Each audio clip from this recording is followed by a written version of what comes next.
السلام ہلو، علیکم ورحمۃ اللہ وبرکاتہ۔ وعلیکم السلام ورحمۃ اللہ۔ حضرت مفتی اختر صاحب خیریت سے ہیں؟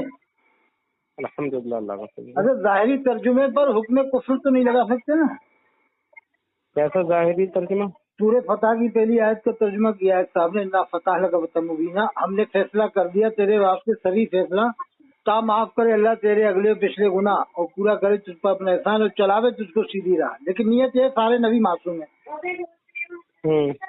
اس پر کفر کا حکم تو نہیں لگائیں گے نا ظاہری ترجمے پر؟ ظاہری ترجمے پر اگر حکم کفر نہیں ہے، لیکن ترجمہ کرنے والی کی نیت تو پوچھ لی جائے۔ نیت ان کی صحیح ہے، صحیح عقیدہ ہے کہ سارے نبی معصوم ہیں۔ اگر نیت صحیح ہے تو ویسا ہی ترجمہ کرے جو مفسرین نے مطلب اس کو بیان کیا، ویسا ہی ترجمہ کرنا چاہیے۔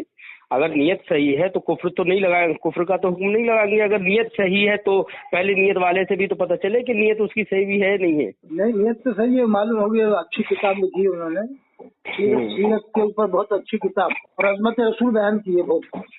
اگر ان کی نیت صحیح ہے تو انہیں چاہیے، زندہ اگر ہیں انہیں چاہیے کہ وہ تفاسیر کے مطابق صحیح ترجمہ کر لیں، ٹھیک ہے جی، اور اگر نیت صحیح ہے تو پھر انہیں بدلنا ہی چاہیے، لیکن وہ ظاہری کیونکہ یہاں وہم ہو رہا ہے نا، اس سے یہ وہم ہو جائے گا اس سے کہ اگر مطلب وہم یہ ہوگا کہ وہ نبی کریم صلی اللہ علیہ وسلم یا انبیاء علیہ السلام کے بارے میں لوگ اس ترجمے سے یہ سمجھ جائیں گے کہ یہ بھی گنہگار ہیں۔ استغفراللہ، ایسا کوئی عقیدہ نہیں ہے۔ نہیں، لوگ وہم کریں گے نا۔ نہیں، جیسے ید تو اللہ فوق ایدیہم کا ترجمہ آلات نے کیا ہے، ید اللہ فوق ایدیہم آلات نے ترجمہ کیا، اللہ کا ہاتھ ہے ان کے ہاتھ پر، تو کوئی بھی ہاتھ نہیں مانتا اللہ کا، سب یہی مانتے ہیں کہ اللہ ہاتھ سے پاک۔ نہیں، ہاتھ دیکھیے، یہ بالکل عام فہم عقیدہ ہو گیا ہے کہ اللہ کا ہاتھ یعنی اللہ کا دستے قدرت مراد یہ بھی سب کا عقیدہ ہے، سارے نبی معصوم ہیں، ہر مسلمان کا عقیدہ ہے۔ اگر سب جس کا عقیدہ ہے وہ تو سمجھ جائے گا، جی، ٹھیک ہے، ہاں، عقیدہ سب کا یہی ہے، سب کا ہر مسلمان کا عقیدہ ہے کہ سارے نبی معصوم ہیں۔ لیکن ایہام سے بچنا چاہیے، ایسے ترجمے سے بچنا چاہیے جو ترجمہ کچھ کم فہموں کو یا زیادہ سمجھداروں کو بھی، کسی کو بھی وہم میں اگر ڈال سکے، ایہام کا باعث جو بن جائے، جی، ایسے سے بچنا ہی چاہیے۔ بے شک، بالکل صحیح فرما رہے ہیں۔ ٹھیک ہے، اور اس کا ترجمہ جیسے یہ اللہ آپ کو سیدھی راہ دکھاوے صحیح ہے کہ اللہ آپ کو سیدھی راہ چلاوے صحیح ہے؟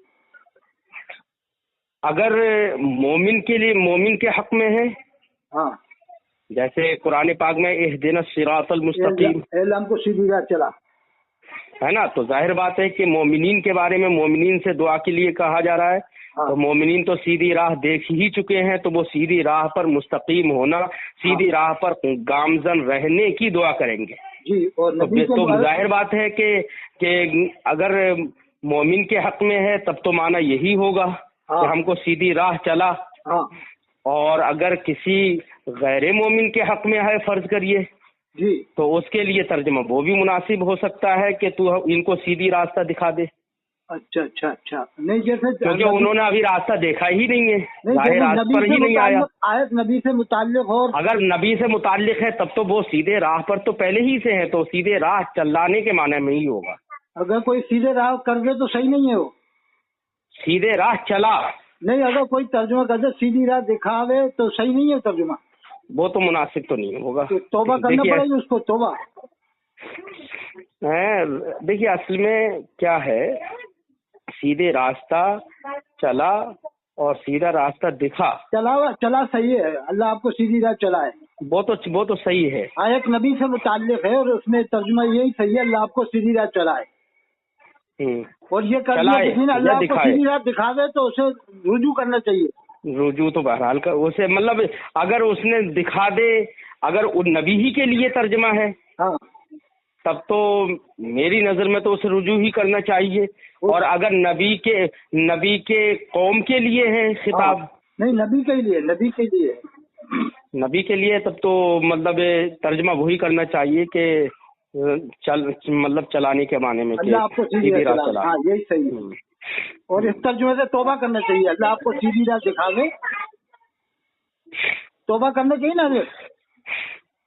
اب توبہ کے بارے میں، اس کے بارے میں تو میں ابھی نہیں کہہ سکتا، کیونکہ اس میں اور بھی چونکہ ہدایت کے معنی کے سلسلے میں چونکہ اختلاف ہے علماء کا، کچھ نے ایصال المطلوب، کچھ نے اراۃ الطریق لیا ہے، تو اب اس کے سلسلے میں تو دیکھیے فقہی مسئلہ جہاں پر حکم فقہی کی جہاں تک بات ہے وہ تو میں آپ کو کتابوں میں غور و خوض کر کے، کتابوں سے کچھ مسائل پہ اس مسئلے پہ غور و خوض کر کے ہی میں جواب دوں گا آپ کو۔ بہتر نہیں ہے، اللہ آپ کو سیدھی راہ دکھا دے، یہی صحیح ہے، اللہ آپ کو سیدھی راہ چلا دے، یہ صحیح بات ہے۔ رہا حکم کی جہاں تک بات ہے تو حکم تو میں آپ کو بعد ہی میں بتا پاؤں گا۔ وہ حکم تو نہیں، ایک صاحب نے کیا حکم کفر لگا دیا، وہ ارکان رضا ہے امروہا والے، ارکان رضا امروہا میں ہے وہ جامعہ ترکیہ۔ ایک بات میں آپ سے عرض کروں، میں یہ چاہتا ہوں کہ کسی کا نام میرے سامنے نہ لیا جائے، حضرت، لیکن وہ حکم اور میرا نام کسی اور کے سامنے بھی نہ لیا جائے، کیونکہ اگر کسی کی اصلاح خاموشی سے ہو سکتی ہو، یہ اچھا بتا، اصلاح خاموشی سے ہی کرنا چاہیے۔ نام کے ساتھ ہو زید بکر عمر، ہاں تو زید تھے وہ امروہا کے رہنے والے زید، تو انہوں نے کیا ہے حکم کفر لگا دیا۔ میں نے کہا کہ نیت ان کی صحیح ہے، پھر بھی نہیں مانے، کہنا نہیں ایسا ترجمہ کرنے والا کمینہ ہے اور جاہل ہے۔ ارے میں نے کہا نیت یہ ہے کہ سارے نبی معصوم ہیں، لیکن ظاہری ترجمہ کیا ہے کہ اللہ نے آپ کی اگلی پچھلی وہ ترجمہ ایسا کیا، ہم نے فیصلہ کر دیا تیرے واسطے صحیح فیصلہ تا معاف کر اللہ تیرے اگلے پچھلے گناہ۔ اچھا حضرت جی بتائیں، اس کے اصل میں بہت ساری تعویلیں مفسرین کرام نے بیان کی ہیں۔ ہاں لیکن کافر تو نہیں کہہ سکتے نا ایسے ترجمہ کرنے پر، ظاہری ترجمہ کرنے نہیں، کافر تو نہیں کہیں گے، کیونکہ اگر مان لیجئے پہلی بات تو اگر ایسا ہی ترجمہ کیا نا، اصل میں کثیر المطالعہ اور قلیل المطالعہ ہونے کا بھی فرق پڑ جاتا ہے۔ کسی کی نظر اگر تفاسیر پر نہیں ہے تو اس سے یہ گڑبڑی ہو گئی۔ اب اگر مان لیجیے اگر اس کی نظر ہوتی معانی پر نا، لفظ ذنب کے معنی پر بھی اگر نظر ہوتی تو ذنب کا معنی گناہی کا نہیں آتا ہے، بلکہ ذنب کا معنی لغزش کا بھی آتا ہے، بھول کا بھی ہے نا، بھول کا بھی ہے۔ تو اگر چاہتا اگر یہی ترجمہ کرتا تو بھول اور لغزش کے ذریعے سے بھی ترجمہ کر سکتا تھا۔ وَلَهُمْ عَلَيَّ ذَنْبٌ قرآن میں ہے نا۔ ہاں ٹھیک ہے، تو وہ اس کا وسیع اگر مطالعہ ہوتا تو ترجمہ صحیح کر لیتا۔ مطلب ویسی ترکیہ ایک مدرسہ ہے امروہا میں، ترکیہ میں پڑھاتے ہیں۔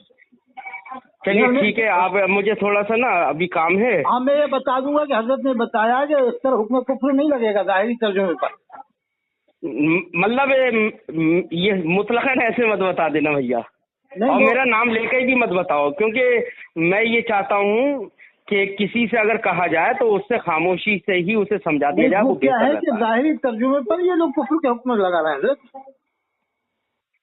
میں نے تو آپ کو بتایا تھا کہ اگر اس کی نیت ہی وہ ہو گئی تو کیا ہوگا۔ نہیں حضرت، جیسے فاضل بریلوی نے بھی حضرت منصور اللہ کو ولی مانا ہے، جبکہ ان الحق ان کے منہ سے نکلا تھا، لیکن فاضل بریلوی نے تعویل کیا کہ یہاں شجر طوبہ کے مانند وہ تعویل کریں گے، مطلب کہ درخت سے آواز آئی تھی انی ان اللہ، تو اللہ فرماتا ہے جو بندہ نوافل زیادہ پڑھتا ہے میں اس کی زبان بن جاتا ہوں، اس کو بولتا ہے۔ تو وہ حضرت منصور اللہ کو مجذوب بتانے لگا، وہی مولوی، میں نے کہ مجذوب نہیں تھے، ولی تھے وہ ناواقف ہے، وہ جاہل مطلق ہے اور قلیل المطالعہ حضرت۔ چلیے چھوڑیے، ٹھیک ہے، آپ اپنے طور سے ہی اسے سمجھا دیجئے جو بھی ہو، اس کو یہ بتا دیا جائے گا کہ ایسے ترجمے پر کفر کے حکم نہیں لگائے جاتے۔ ہاں بہرحال کفر کا حکم تو بڑا شدید ہو گیا۔ اب حضرت دیکھیے، بلکہ میں تو کہوں گا کہ کفر کا حکم جی یہ تو ایسے الفاظ ہیں جن کے معانی میں تعویل کی گنجائش ہے، بالکل ٹھیک ہے، تو ان میں تو کفر کا حکم تو نہیں لگانا چاہیے۔ جو بھی ایک دم لگا دے رہے ہیں تو انہیں بھی سوچنا چاہیے، اور وہ بھی اگر قلیل المطالعہ آدمی ہے تو اس پہ تو اور نہیں لگانا چاہیے، کیونکہ وہ ایسا بھی ممکن ہے کہ وہ غیر دانستہ طور پر اس نے یہ لکھ دیا ہو۔ ہاں وہ ایسا بھی ممکن ہے۔ یہ میں نے انہیں بتایا بھی کہ یہ حضرت علامہ نقیلی خان رحمۃ اللہ علیہ نے لکھا ہے ترجمہ، کیا یہ والا ترجمہ کہ ہم نے فیصلہ کر دیا تیرے واسطے صحیح فیصلہ تا معاف کرے اللہ تیرے اگلے پچھلے گناہ، تفسیر علم نشا جلد اول صفحہ 116 میں، یہ وہیں سے چھپی ہے امام احمد رضا اکیڈمی سے۔ اچھا، تو میں نے کہا حضرت کی کتاب ہے، حضرت نے کا ترجمہ ہے، وہ اس نے حکم کفر جڑ دیا تھا۔